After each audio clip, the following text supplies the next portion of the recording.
Гласот на Америка на македонски, преку една деценија вашиот прозорец кон САД. А сега, директно од студиото во Вашингтон. Добро вечер. Го гледате ТВ журналот News Flash на Гласот на Америка на македонски јазик, а јас сум Лилица Китановска. Сириски трупи и тенкови влегле во централниот град на протестите, најмалку 20 мртви. Џими Картер, поранешниот американски председател, е во Северна Кореја. Останете со нас. Деталите за ова и многу повеќе следи веднаш. Според сведоци и активисти за човекови права, во понеделникот загинале најмалку 20 лица кога стотици сириски војници и тенкови влегле во градот Дара. САД го осудија насилството против сириските граѓани, а State Department издаде соопштение во кое ги советува американските граѓани и неесенцијалниот дипломатски персонал да ја напушти Сирија додека се уште има патнички летови. Група светски државници, предводени од поранешниот американски председател Џими Картер, пристигна во 3-дневна посета на Северна Кореја.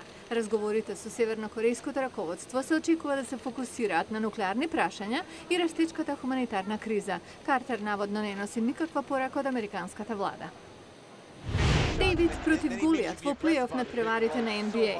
На 8 рангираниот Мемфис му фали само една победа да го елиминира прво рангираниот Сан Антонио во синоќешниот триумф на домашен терен со 104-86. Денвер избегна елиминација со победата на Оклахома 104-101 и го намали резултатот на 3-1. Wikileaks доби големо светско внимание со објавување класифицирани американски документи. Но ако сакате да читате белешки од средби во Белата куќа со странски лидери, читате имејл пораки од кабинетски секретари или да гледате слики направени од американски наблюдувачки сателити, можете. Благодарение на актот на слобода на информирањето. Ќе ви кажеме како тоа оди. Во оваа просторија на Националната безбедносна архива се наоѓаат кутии со копии од владени документи. Но тоа е само дел од колекцијата што може да се види и на веб страницата на групата.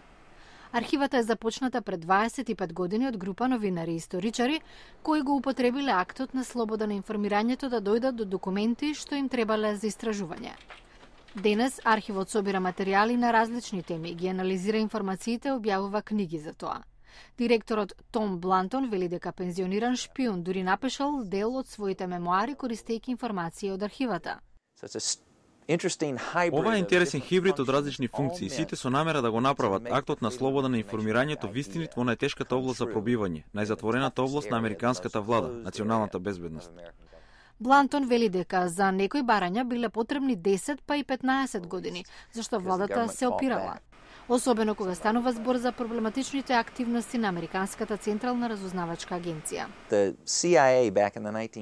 Во 1970-тите беше откриено дека ЦИА била инволвирана во заговори за атентати и експерименти за контрола на умот со помош на лекарства и други сомнителни активности, што биле навистина противзаконски во Соединетите Американски држави. Блантон вели дека документите содржат изненадувачки информации. Например, од брифинзите за Ирак се гледа дека председателот верувал дека американците ќе бидат надвор од земјата за 2 години по инвазијата. Немале никаква намера да преземат одговорности за безбедноста. Но фотографиите во архивата исто така кажуваат приказни. Елвис Присли на средба со Ричард Никсон во Белата куќа во 1970-та. Фотографија од раните 1960-ти, кога САД се подготвувале за можен напад од поранешниот Советски сојуз за време на студената војна. Блантон вели дека Националната безбедносна архива останува на мисијата да притиска американската влада да открие тајни што нема потреба да ги чува. Што можат лимена кутија за кекси, рубикова коцка и карти за играње да кажат за британското кралско семејство? Некои велат многу. Следниот прилог од Лондон зборува за менувањето на природата на кралските сувенири, како одраз на менувањето на самото кралско семејство. Кралските сувенири со генерации ја кажуваат историјата на семејството длабоко вкоренето во традиција и привилегии. Тоа е институција што ја представува Британија, а во исто време одвоена од британскиот народ. Оваа шолја од владењето на кралицата Викторија е најстар кралски сувенир во сопственост на долгогодишниот колекционер Роберт Опи. Тој во кралските сувенири ја гледа историјата на самата монархија. I think the story of the Приказната за свадбените сувенири и за кралските сувенири воопшто е таква што ја следа традиционалната структура. Имаме шоли, чини и бокали. Имаме лименки во кои се чуваат бисквити и чоколадо, знамења и се друго што обележи на моментот и представува продолжение на приказната. Но Опи вели дека таа приказна се менува. Пресвртен момент за него била венчавката на Чарлс и Дајана. Во 1981-та со таа свадба како новина дојде чајна платнена салфета и рубиковата коцка, со која се снаоѓаа изгледа само децата. Тоа беше најновиот изум и нормално беше да се направи една кралска рубикова коцка. А сето тоа значи дека кралското семејство се движи напред и се адаптира, вели Ричард Фицвилиамс, публицист и филмски критичар. Од времето на Чарлс и Дајана многу нешто е променето. Таа тогаш имаше 20 години и на принцот Чарлс до свадбата му се обраќала со господине. Кетерин сега има 29 години и завршен факултет. Таа и Вилијам живееле заедно голем дел од времето за последните 10 години. Оваа слика, каде таа е во продирен фустан, предизвика интерес, но не и контроверза. Тешко е да се замисли Дајана во таков фустан. Односот на Вилијам и Кетрин е многу модерен. Всушност, ова е прв пат наследник на тронот на Британија навистина да игра невеста без оглед на класа. Освен тоа, кралското семејство ја урива бариерата меѓу него и британската јавност, вели тој. Двајцата млади веќе покажаа дека лесно се снаоѓаат меѓу луѓе. Но промените не доаѓаат брзо.